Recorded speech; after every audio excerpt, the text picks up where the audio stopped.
You're listening to Double Tap, your daily accessible technology show.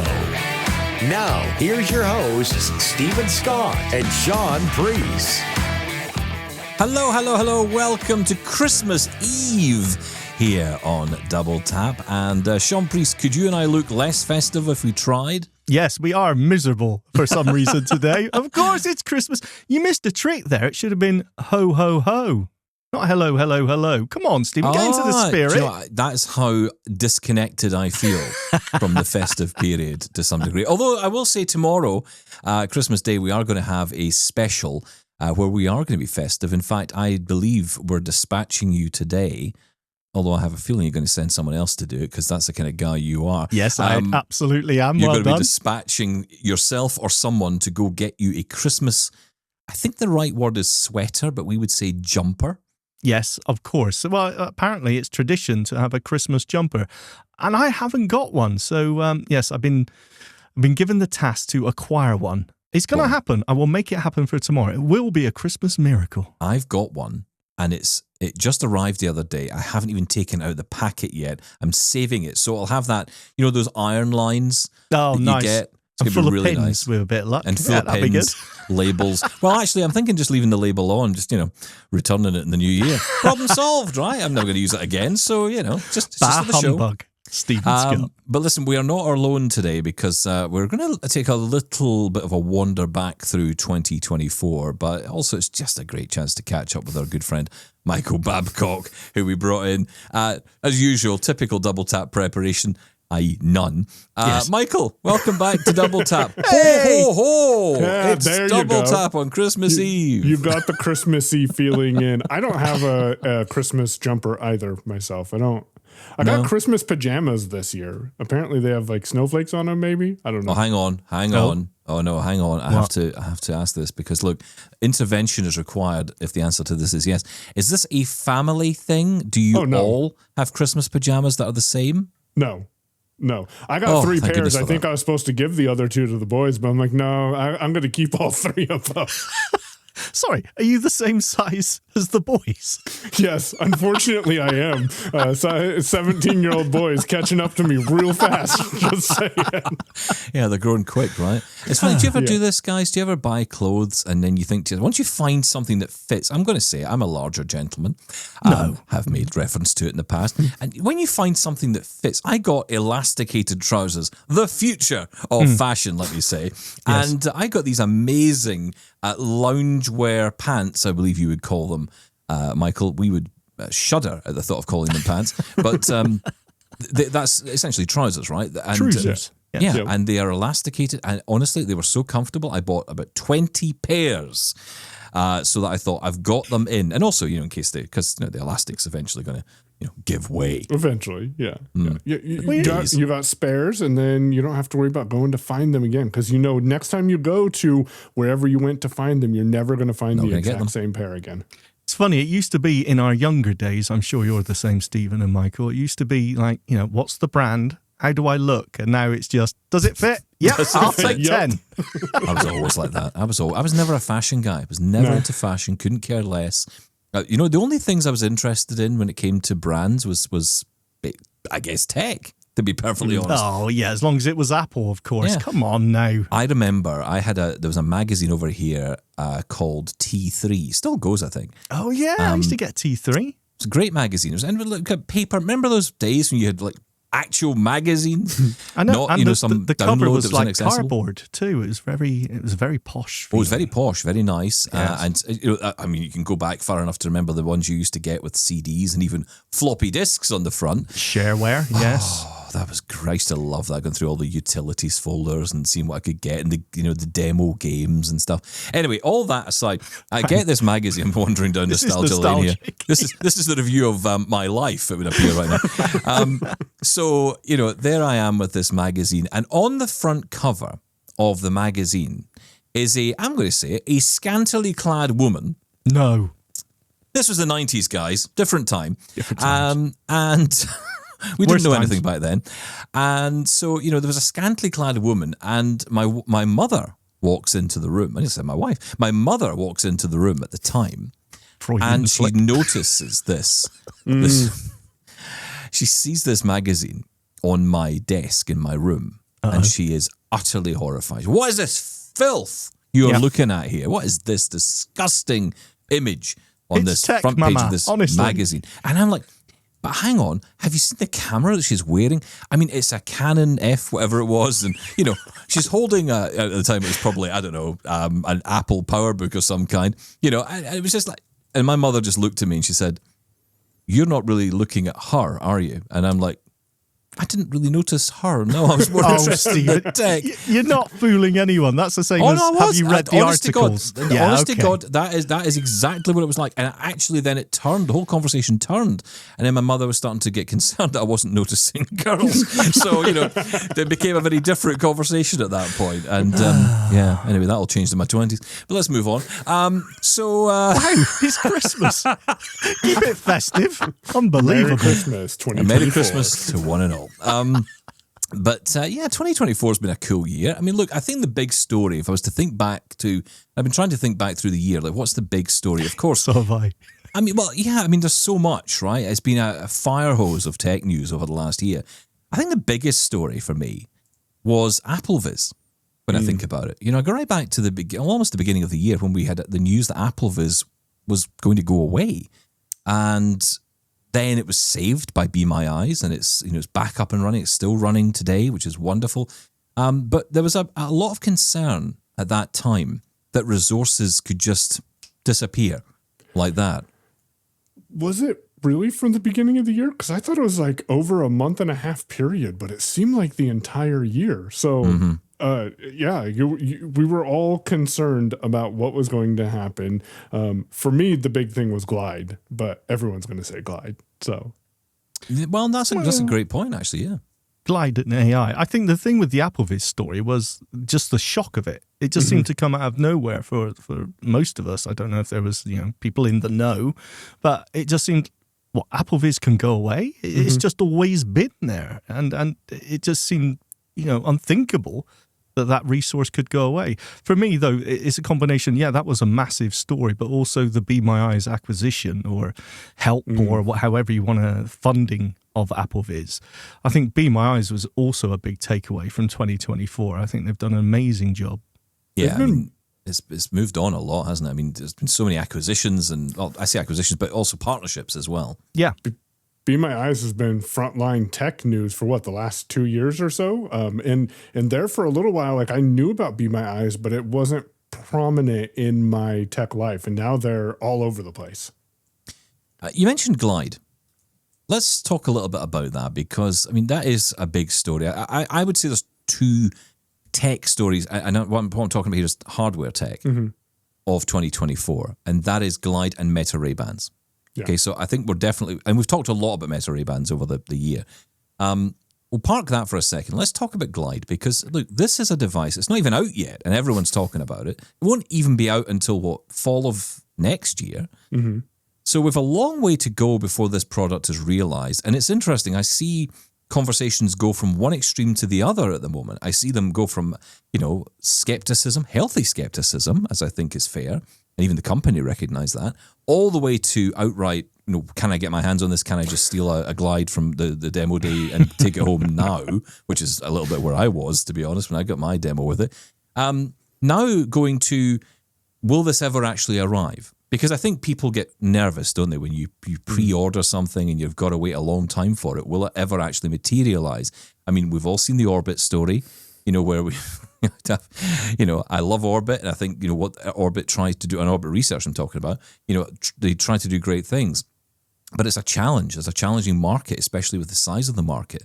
So, I just think it's quite an interesting one to, look back on the year and see the excitement and the skepticism. Where are you with it, Michael? Where are you? Is this something you'd consider? So I did not put money down on a Glide. Like, it seems like every one of my close net circle has, although there are a few that are skeptical that are like, no, it's never going to take place of a guide dog.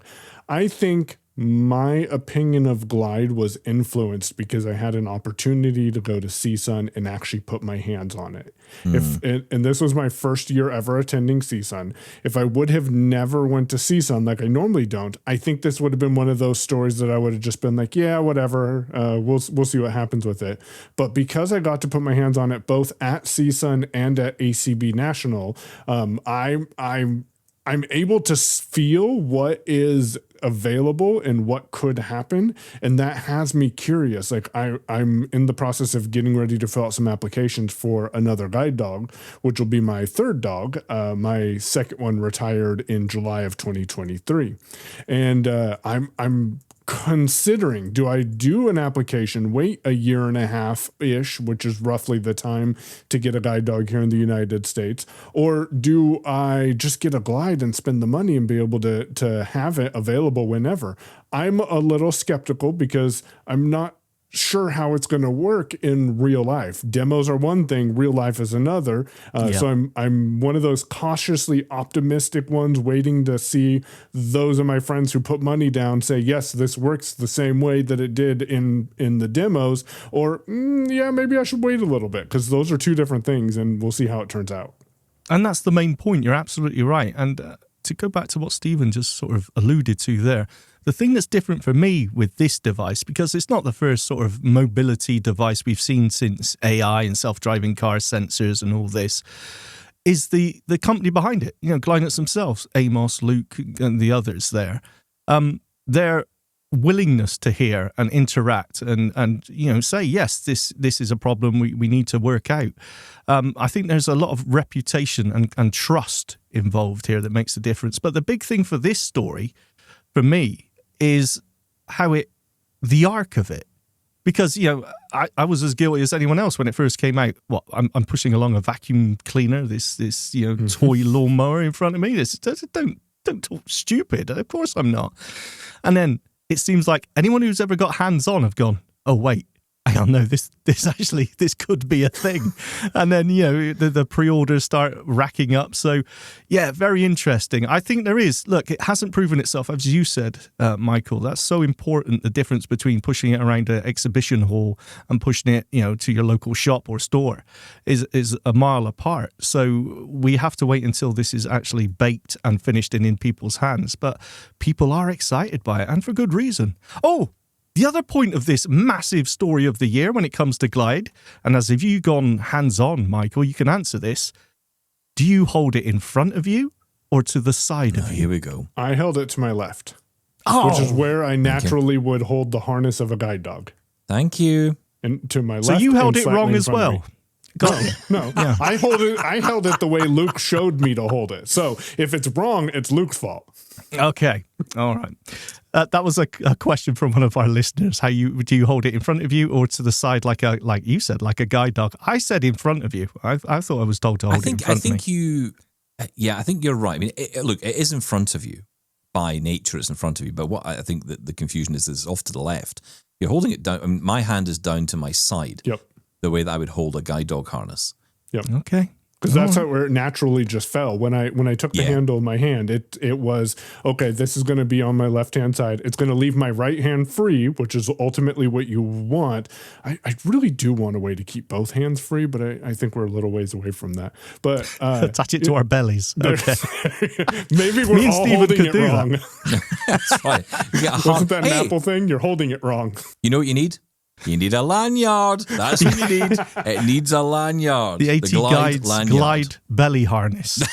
Look out for it. 2026. Accessory available through Glidance. Now, listen, talking of that kind of thing, about accessories and all that, one of the great places to go for that is CSUN. And CSUN, you've had a chance to get there this year.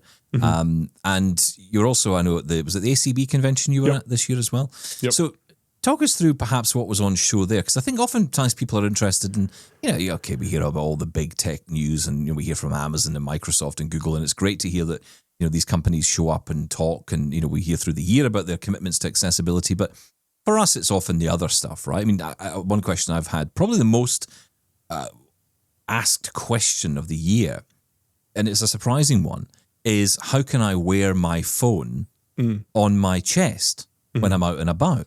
and, secure it to myself so that, you could use Ira or Seeing AI or whatever it might be, or Be My Eyes or, whatever service you want to use, you can summon it. Now, of course, the Meta Ray-Bans come into play to some degree there, and maybe in the longer term that might be a more viable option. But for a lot of people right now, it is the phone and keeping it secure as well. So it's that kind of tech that you often hear about at these kind of events, right? There's lots of cool stuff you can sort of accessorize your devices. I didn't see many accessories at CSUN this year, but one of the things that really intrigued me was the ARX headset. And we heard about this for a minute or two, and then I don't know if you guys heard any more, but I didn't hear anything else about the ARX headset. But I was really intrigued because, again, it's one of those, you hear about these things, they fade into the background because you actually haven't put your hands on it. But when you're at things like CSUN or ACB or other conferences like that, you get to put your hands on it, and I think they stay in your mind a lot more than if you would have just read an article about it. So ARX headset came to mind, and then interestingly enough, well, before you carry on, just let us explain this a little bit, because I think people might wonder, well, what on earth is that? So it's the headset, right, which you wear. It's like to me, it's like the AfterShokz bone conduction headset that it goes around the back of your neck. It's got a neck band on it. It also has a camera connected as well. So the camera kind of sits on your cheek almost. It's looking out. And you have a wire that connects it to your phone. Now, at the moment, and you're right, we haven't heard much from the company, but it was an Android-based system initially. There was talk of an iOS version, but that hasn't materialized as yet. So we watch with interest. Yeah, especially since there's USB-C support on 15 and up on the iPhone. So I'm intrigued to see where that goes. The other thing that I was going to mention, too, is audio, or not audio interpretation, but interpretation services for people who have hearing loss. There were a couple of services that were at CSUN that right now I don't have hearing loss, but it is something that I think if you've gone through the journey of either being blind or losing sight, you start paying attention a little bit more to what is it available for other disabilities that I might encounter later on in my life. And I hear Ira talk about how Ira is interpretation service, which is kind of available for people who need visual interpretation service. And they talk about how there's sign language interpretation for people who have hearing loss. But I had never really put that together. And this company, again, I forget the name of it, had partnered with Starbucks. So whenever you go into Starbucks and you have hearing loss, you have the ability to get sign language interpreted for you and communicate with the baristas there in order to be able to put your order in. And it made me realize that, being blind, sometimes we get into those ruts where when blindness is my only disability, we only look at the blindness related tech, but there's a lot of other tech that's going on out there that supports people with multiple disabilities or other disabilities. Yeah, I think you're absolutely right. I sort of fell in that trap myself when smart speakers emerged onto the scene. It was almost, well, this is it. This solves accessibility. But of course, if you've got a hearing problem and if you've got a speech impediment of any kind, it kind of doesn't, and of course they've made steps to address that in various ways.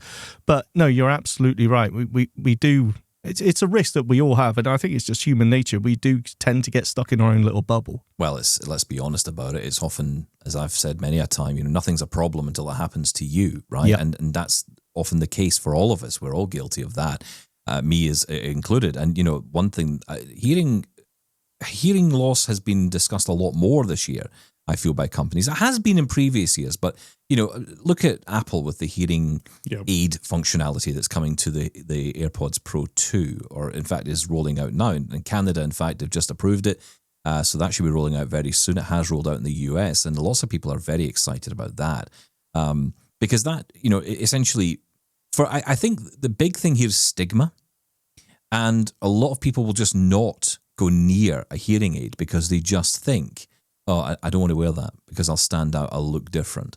Now, of course, we as blind people go, hold my beer. I've got my... We're going to look different with all the gadgets and gizmos. Wait till we have this vacuum cleaner we're going to push down the street next to you. From our stomachs. From our stomachs, wearing the AT guy's belly harness that is coming soon.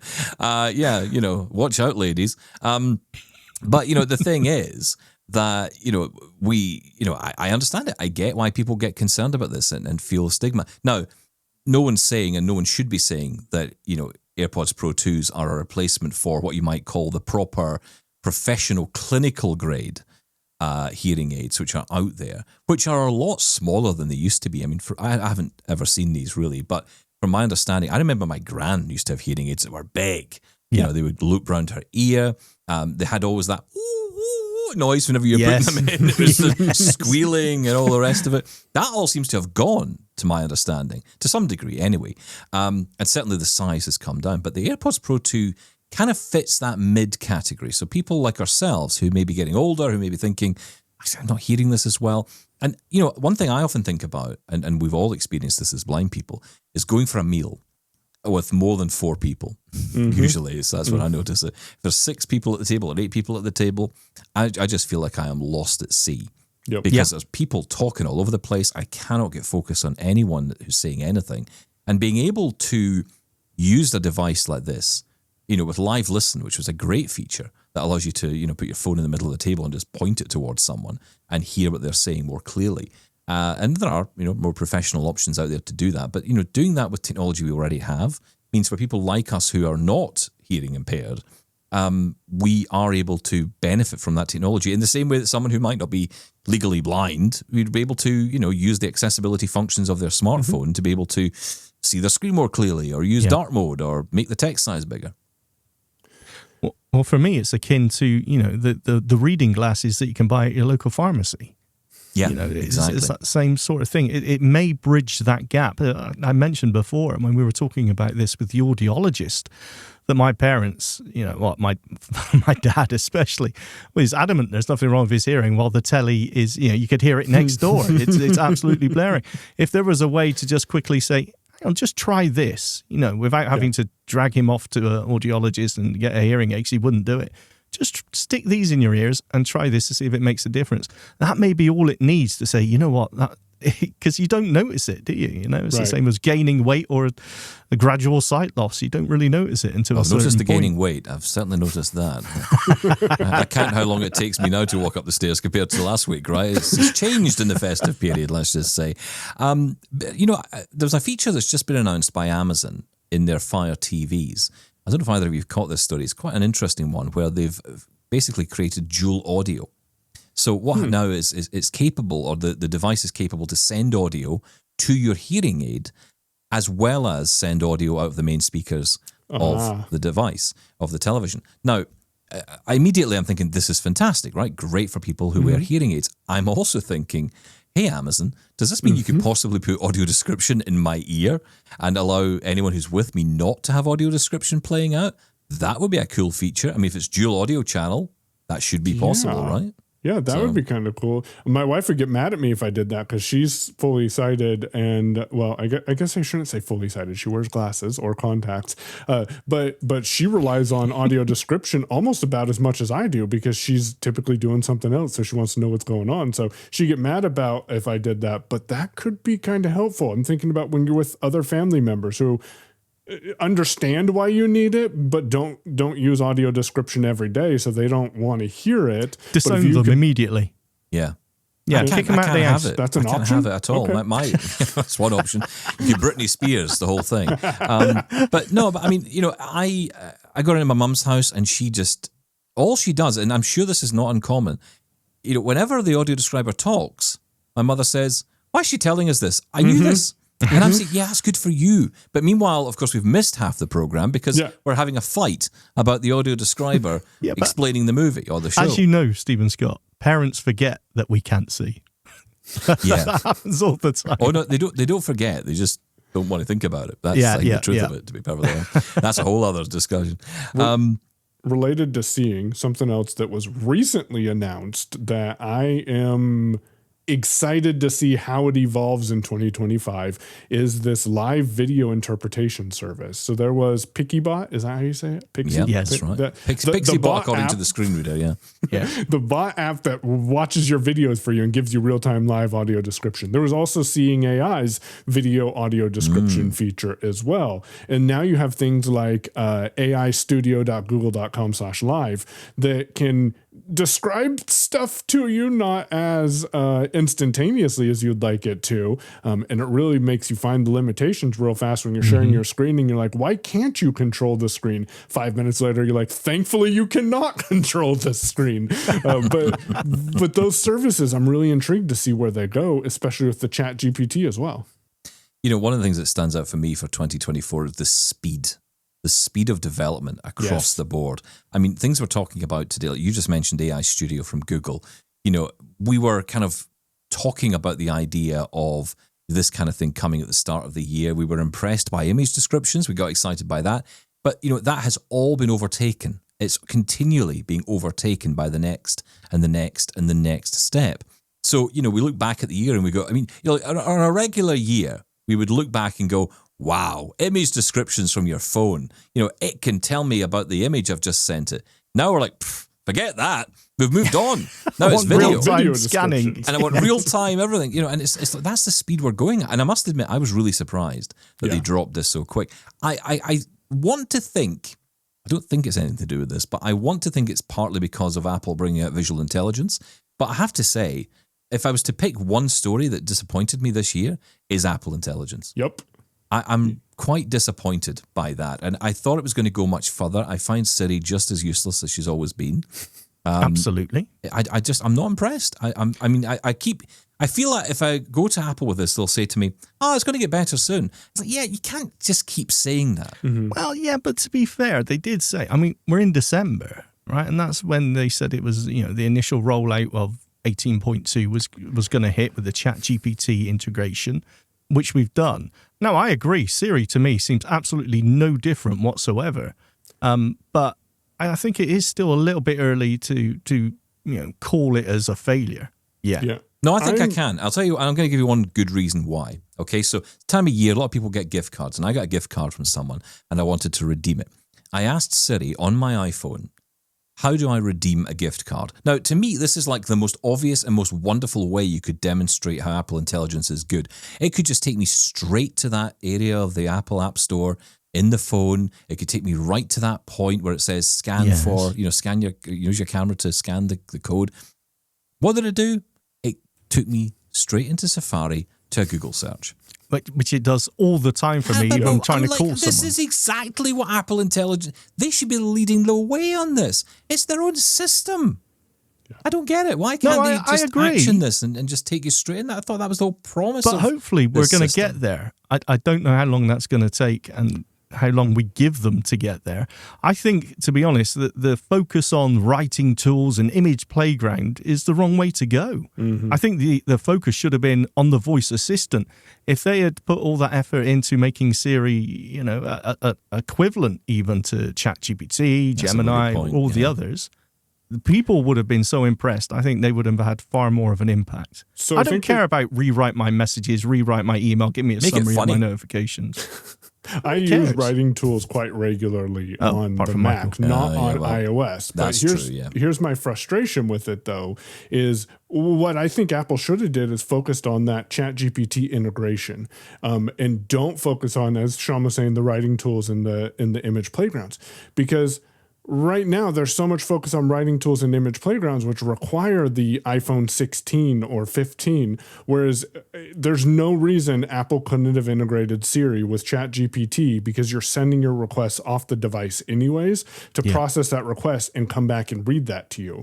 And I think that's a failed point where they could have, because we all know Apple's going to take forever to make something actually be implemented. And maybe this time next year, we'll be talking about, man, that Apple Intelligence is the best thing ever. I don't think that'll be the case, but they could have used that time and given Apple and ChatGPT relationship a more push for older devices, and then that would intrigue people to say, hey, what happens more with the AI if I update my phone versus, nope, you're on a 14 Pro Max that you just bought 2 years ago, you can't use this at all, have a good day.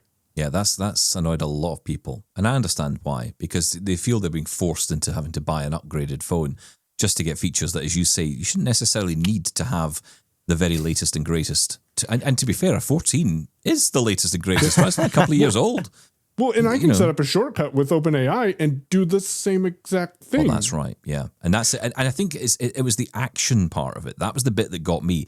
Apple Intelligence would be about the ability to action things on my phone. But if I'm just getting the same information through a Google search, I could just go to OpenAI and get that, and we are. They now have, yeah, that's right. They've opened up the search as well. I will say, I think, Apple are always like trying to turn a tanker in the sea, right? It's a slow process. It takes time. They do take their time in implementing. However, Google are more like Sean at a buffet, straight in, emptied, gone, straight in and messy. Yeah. And, I will say Google have been pretty impressive this year. I mean, Bard was a bit of a disaster. So immediately rename it, call it something else. Let's just move on, forget about it. Call it Gemini and hope for the best. No one noticed. Spillage on aisle 3, cleaned up, gone, and fixed. And suddenly now we have this, I think, much more capable AI. It's not quite up there, I don't think, in terms of the capability of ChatGPT, but the one difference that it has, I suppose results may vary, but what I would say is that unlike OpenAI, Google has the benefit of having an ecosystem, having a platform in Android to be able to showcase this stuff and get it moving and get it out to more people. And I think that's a good thing. I think that, Google kind of tend to like to throw things at the wall and see what works. They get criticized, usually by people like me, for that. But, there's nothing wrong with testing stuff out. And I think they've been fairly successful with Gemini this year. So I kind of think the way Demasi does with this, bring him in so he can't defend himself, but he thinks that Google is purposely holding back on what they can do because the information that Google has about me is astounding. And like they could do everything on behalf of me. Do you guys remember Google Duplex? That was vaguely, 3 or 4 years ago where you say, call and make me a reservation at a restaurant. And it calls and has a conversation with the restaurant. People got freaked out about that. And now with the technology, there's no reason that couldn't be the case, or it couldn't be doing other things on behalf of you because everything's connected through your Google account. But it's got to be iterative, right? It has to come out in stages because otherwise you can't sell anything. Well, if you give all the features tomorrow. Freaks people out, like you said. You need to get socially adjusted to this technology. That's the thing as well. Listen, we're going to be talking to Brian Comiskey very shortly from CES. He is going to be joining us to talk all about the future of tech and what's coming in 2025, in particular at the huge Las Vegas event, which we will not be in attendance at this year. And to be perfectly honest, I'm quite glad about that because I don't think my feet or my mind could take it. But it is an amazing event, and we will be covering more on that on our return in January. But I've got to say, looking back at 2024, I want to talk a little bit about hardware advancements because there aren't as many toys to buy nowadays. That's one thing I've noticed about tech today. There's not as many toys to buy. We were talking before we came on about, Christmas presents are harder to buy for people because everyone has everything. And it's like, because, there's like an iPhone or an Android, I suppose. There's an iPad or a Google tablet, I suppose. And, a computer. It should be Windows, could be a Mac or, potentially a Chromebook, I suppose. So, that's your kind of options available to you. And otherwise, it's just accessories for all those things, right? There's not as much tech around. But I will say, the hardware for me of the year is the Mac Mini. The redesign of the Mac Mini, which I was not looking forward to because I thought, why are you redesigning it? Do you know what? It's a stunning machine. The M4 processor is amazing. And it is the cheapest, weirdly, but the perhaps most powerful way into the Apple ecosystem. And, of course, for us blind folk, it's great because it doesn't have a screen. Absolutely. It's got the best bang for buck when it comes to performance of anything else out there, Windows, Mac, anything. It's absolutely amazing what they pulled off there at that price point. Got you thinking now, guys. So what's your hardware choice of 2024? What's something you either bought, you either want, or got your eye on? Just say it, Sean. Just say it. Can I? Okay, I'll go for it. I'll take one for the team. The Meta Ray-Bans. Of course. It has to be the Meta Someone Ray-Bans. had to say it. Absolutely. Yeah, I think that was hands down the best piece of tech that I acquired over 2024. The best piece of hardware, and the potential of it is just now coming out because not just now coming out, but I think a lot more of the potential of it is evolving, and where that's going to be next year is going to be really intriguing. Steven's piece of hardware, I'm surprised he didn't say was the Rabbit R1. Yeah. Oh yeah, you the love Rabbit that R1. thing. It was the best thing Is I that ever bought. not in your pocket right now? That and my Humane AI pin. Goodness me. Yeah, In exactly. the tech box of trash. Although it's funny because I saw a story the other day saying, it's coming back with new features. And I'm like, yeah, it's still not coming out of the box. New It can stay operating there. system for the R1 or something. Yeah, one that works Yeah. this time. That'd be cool. we'll see. Accessible? No chance. Right, no, Michael, you're not getting away with it that easy because, you can't just piggyback off the Meta Ray Bans. Come on. Has to be something else tech-wise. Yes, he did. Tech-wise for me, so I think the biggest thing that I got that I got intrigued by about this year actually is something that Stephen may one of these days get a review of out there. Is the Blind Shell Classic 3, and that's something that I think Coming soon. people aren't talking much about, but there's a smart assistant in there called Luna, which is on the right side of the phone. And this, I think, could potentially be powerful. And I haven't got a chance to put my hands on it and play with it. But you can go in there and say, set an alarm for 9 p.m. on Thursday, and it'll go in and actually set that alarm without you having to fiddle around with the buttons and navigate it. Whether or not that works, I cannot say. I have heard people give it good reviews, but I haven't actually got to play with it. And that's intriguing because at first, full transparency, my thought was, oh no, a new blind shell. What's going to happen with this? Where's this going to go? And is this something we really should pay attention to? Or is it going to be another outdated piece of tech that is fed to blind people and saying this is the best and greatest thing out there? And then when I realized they are leveraging ChatGPT and the APIs available to actually, go in and do something on your device, Apple, are you listening?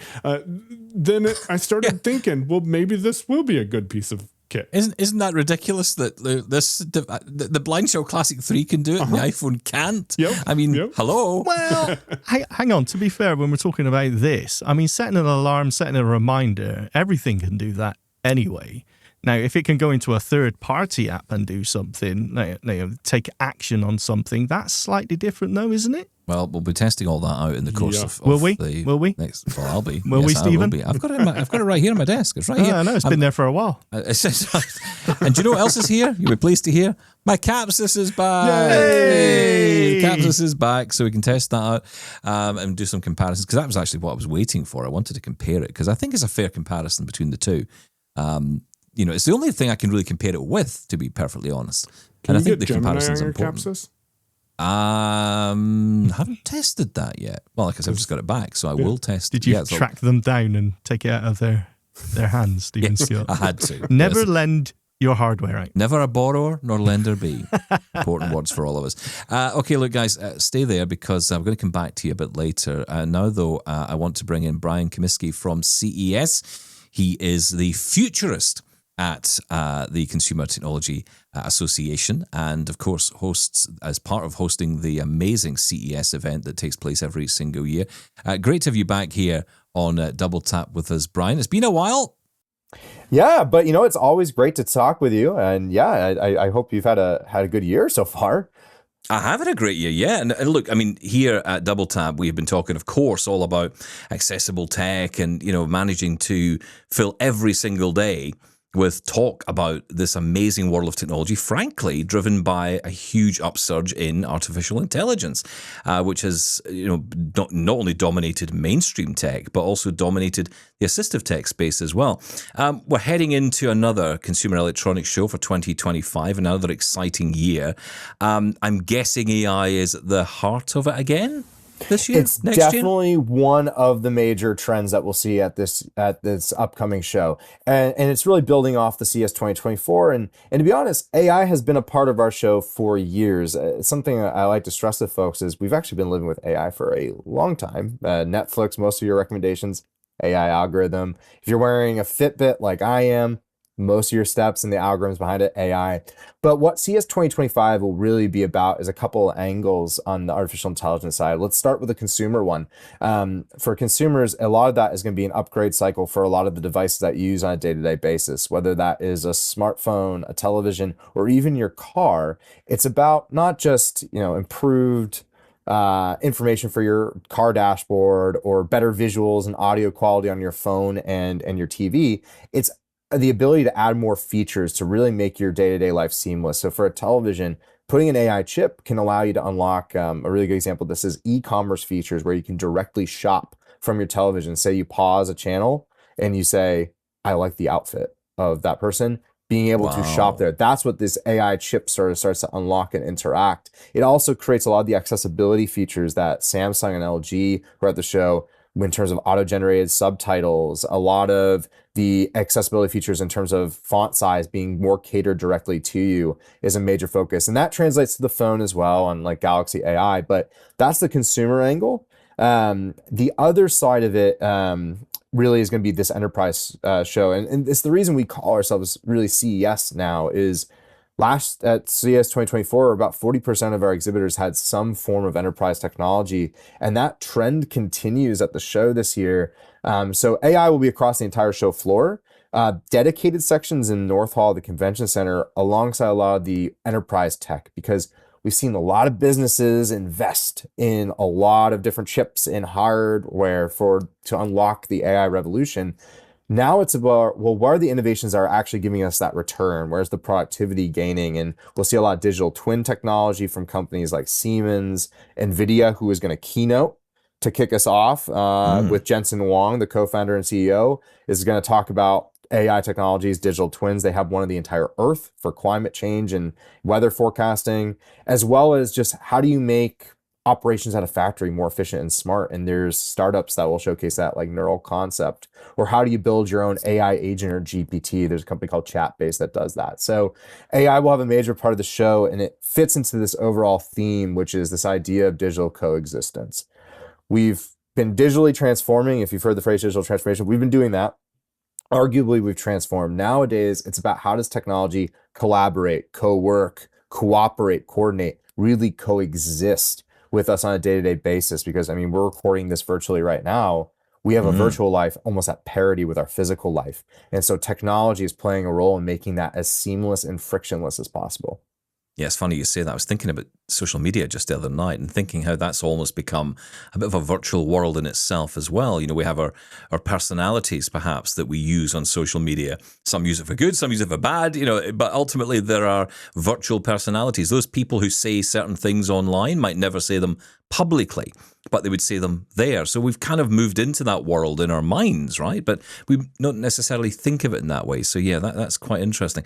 And, you know, I, as having been at CES before, you know, having seen the events and seeing the Uber helicopter and, you know, the flying cars and all that stuff, you know, it was always the place where, you know, you saw the future of tech. But I'm guessing what we're seeing now, because, you know, the tech itself and the future of tech seems to all be moving into our devices, where, of course, you still have lots and lots of tech out there, and you're going to be having the driverless cars. And that is a conversation in itself as well, because regulations are opening up. These are becoming real in the world. We're no longer just seeing them at events like CES. So what I'm saying is, I guess, or what I'm seeing is a trend towards the actual out there. So where before you would go to CES and say, here's what's coming, now it's here, and how are people using it? Exactly. It really is about, I like to think about innovation as either revolutionary or evolutionary. Revolutionary are those moonshot, those leaps that really feel like the future just happened overnight. I think that's how a lot of people felt with how ChatGPT really blew up. I would also put in the discovery of fusion, the possibility of nuclear fusion a couple years ago as one. The other one is evolutionary. That means iterative. How do you build the technology of the future is kind of step by step in the present. And I'm glad you brought up autonomous vehicles and self-driving, because mobility is going to be naturally another massive part of the show on West Hall. We actually just announced today that we're going to have our leadership and technology dinner keynote is going to be one of the co-CEOs of Waymo. So we're going to have her there. And I think that's because the regulatory environment is really shifting, being more open. You've seen Mercedes getting the ability to run autonomously in California with the first approved vehicle for it. And that's going to be a major show for discussion. Autonomy, whether it's the vehicle themselves. Waymo has partnered with Hyundai to bring electric vehicles into their robo-taxi fleet. Also, Mobileye and Ava and Apex AI at the show are going to talk about autonomous capabilities for consumers, but also for trucking. Because really, at the end of the day, I think there was this expectation, this almost maybe like trying to think Minority Report style. You have the automated cars for every consumer. So innovation doesn't always start from consumer to enterprise. Sometimes it goes the other way. And that's why CES having enterprise is important, because I believe that autonomy is probably going to come from those enterprise industrial use cases like trucking, where there's workforce gaps, or robo-taxis, where it's just about making traffic flow more efficient. And so really at the end of the day, mobility will be very much on display. And what sounds very futuristic, I mean, Minority Report was a very futuristic film. It's already starting to happen today. And Waymo's hitting these rides of, hitting in the thousands and tens of thousands of rides already to the airport, for example. So how that moves forward is something that will be very much on display, I think, at the show. And mobility is a really good example of that. Yeah, like you say, I mean, some of this comes out of what might appear to some as the mundane rather than the exciting. I mean, one area in particular, of course, one value of driverless Waymo cars at the moment, and indeed other driverless cars, is safety. That's what it's all about. But, also for us, for me as a blind guy, sitting here being able to, potentially, get in a car and go from A to B without having, a talkative taxi driver, or, anything else, or, having to, or just being able to go myself to places, or, make sure that I can go and pick my wife up, but do it myself, brings that independence in a way that, it just is not available for me right now at all. And, that is obviously, there are a lot of regulations to go through in different parts of the world. I'm in the UK, so there's a lot of regulations going on, but I know the government are in talks about it. In the US, of course, they've moved much faster. So, we can see that this is starting to roll out quite literally on the roads. Yeah, quite literally. It's amazing. Yeah, and I'm glad you've brought up the accessibility angle of it too, right? Because that's ultimately, and I've talked about this on stage before, and I say is secondary research shows if you build something with inclusive tech design, you make usually 1.6 times more revenue than your basic product, because you're bringing in more people. Isn't that, even if it's not just the right thing to do, it's also the economic thing to do at the end of the day. But I use the phrase mobility very clearly when we're talking about autonomous vehicles in motion, because it's not just about necessarily a car. There's companies that are taking the technologies for mobility from a vehicle and recognizing, wait, humans are mobility devices, if you want to get really technical. And there's a company called Glidance that will be at Eureka Park, our startup zone at the Venetian.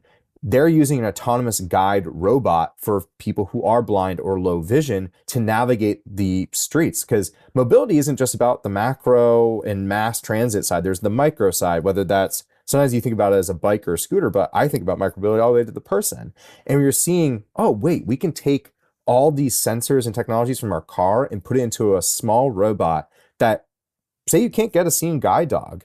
What about something, or maybe you're allergic to dogs too, right? Like thinking of like all through these layers of who is using it, because maybe that's probably the best way to say this, the overall theme of the show outside of technology. It's human-centric innovation. You're making things for people at the end of the day. And a company like Glidance is a good example of that, of taking, a breakthrough in one category actually can help us on an individual level. And that's what it's for. It's what it's all about. And this is what I mean about the idea of when we went to CES, we looked for the future of tech. What we're looking at now is the future kind of almost getting inching closer and closer and closer to the point where it's pretty much here. Really now what we're seeing is the refinement of all of this. That's what it feels like to me. That's what it sounds like from what you're saying. Evolutionary in innovation, right? That iterative process. That's a good thing, because it's becoming real for people, right? I mean, you can only future gaze so much, right? I mean, we can say, okay, well, next it's flying houses. Who knows? I mean, you could just say that, right? But it doesn't mean anything. But, the practical thing, of course, is with driverless cars now. We see that. We see how it's going to work. We're talking now about nuance of how it will integrate into our world. In what way? Will it be a taxi? Will it be a bus? How will that operate, and how will that work for people who are disabled? And of course, that will help many people when they're out and about. Will it cut down on car crashes? And all these things are really important. There is one area, though, that I imagine is causing some concern at the minute, and that is, of course, the incoming administration in the US. There's a lot of concern around tariffs. What's your read on that? Is that being talked about much at the moment? Yeah, certainly tariffs has become a major question mark that we get here at CTA quite often. I work in the research department, so I won't speak to the policy side. There's policy experts that, but I will say when we look at it, I think this is the biggest question we get is what does the tariff impact look like? And I mean, for the U.S., there's billions in trade that could, with Mexico and Canada in particular, that could be at risk. There's a household impact. If you have something like a 10 to 20% across the board tariff, and then a 60 to 110% tariff on Chinese imports, that could actually dramatically increase household expenses in the US by up to somewhere of $7,600. And that's annually, and that's something from the budget lab at Yale. And so that means, especially in our industry, that means rising prices for electronics, because if you think about how global the supply chain is to build them, and then there's an inflationary impact. I mean, we've been dealing, and that's been a pain point for consumers, is things costing more. You could see that there could be a 10 to 33% increase in inflation post-pandemic that could be the result of it would be a 1.4 to 5.1% increase in prices, which would account for almost up to a third of inflation since the pandemic. Those are some real households, because at the end of the day, consumers pay for a tariff. That's really what it is at the end of the day. And so I think that there's going to be a lot of discussion about it. I think there's going to be a lot of questions. I will say, I think anyone who says that they know all the answers now before the admin and know exactly how it's going to go is probably trying to, build you a bridge nowhere. I think we're going to obviously collaborate and see what actually happens and how we navigate it from there. But yeah, tariffs could have a real impact on the household in a way that I think a lot of people don't want to be paying more for goods. So I think that's something that we're certainly going to be watching very closely. For those who don't follow CES, talk a little bit about your commitment to accessibility. I mean, I can say from personal experience that it goes way beyond just words.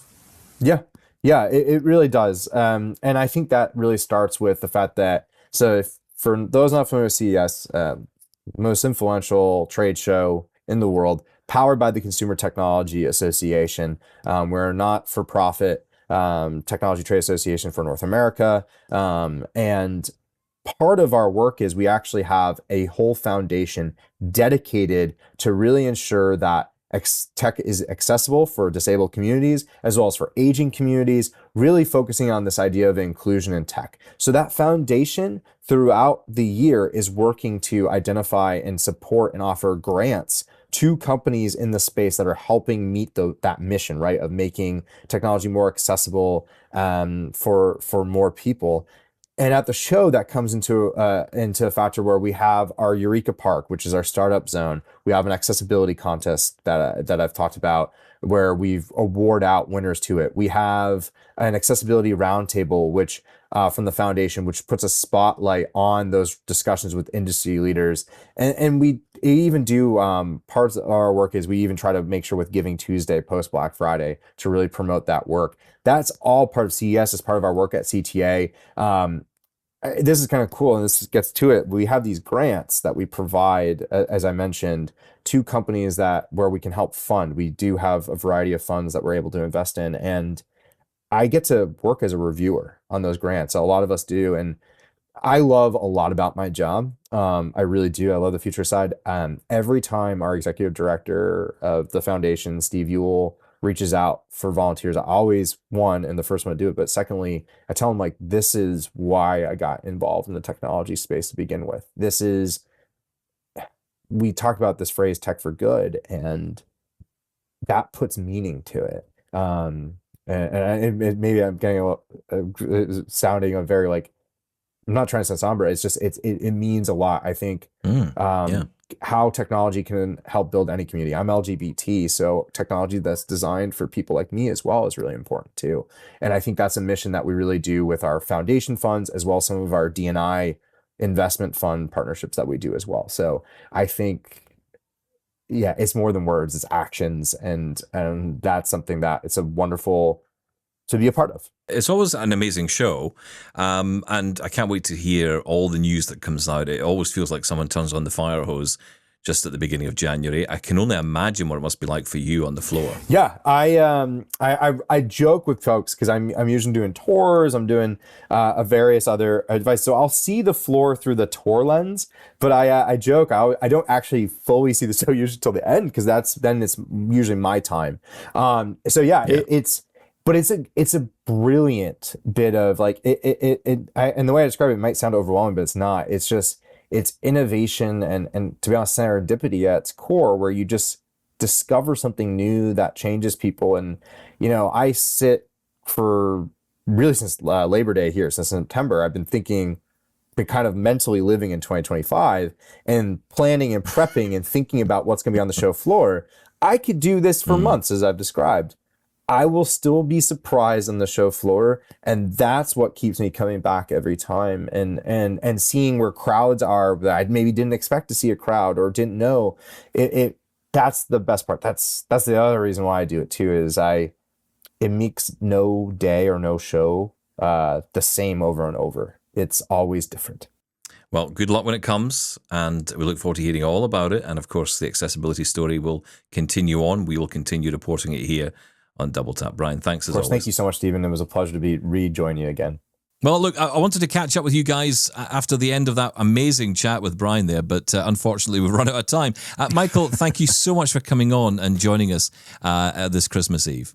Thanks a lot. You guys have a Merry Christmas. And join us tomorrow with Kelly McDonald's going to be here from Kelly & Co. We've got Ramia Amnuthan from AMI Audiobook Review and Kelly & Co. And Jacob Szymanski, the host of AMI Today, all on AMI Audio, joining us for the Christmas party right here on AMI Audio, on podcast and also on YouTube. And my advice would be get the headphones on tomorrow for a super listening experience. Not that, it's terribly edited the rest of the year, but, How dare you?